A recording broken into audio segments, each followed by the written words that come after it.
มาอย่างนั่งหลากคำแพงน่ะมาอย่างวันนี้มาดองผู้ใดดองนางวันกับสุรีบ้านใดยิ้มได้ยิ้มเป็นแขวได้โซ่แขว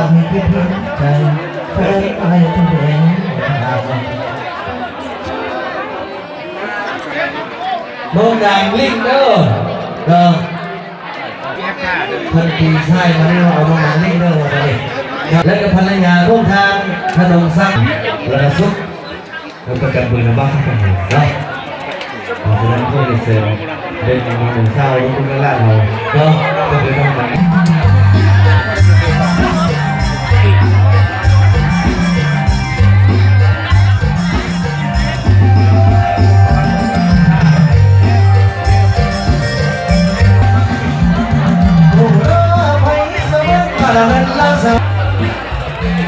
เอาก็เสียงเรานางลิงเด้อพอเดินทางไหนก็ทางถนนสั้นต่อห้องการเข้ามาเดินเราไม่ได้แค่เสน่ห์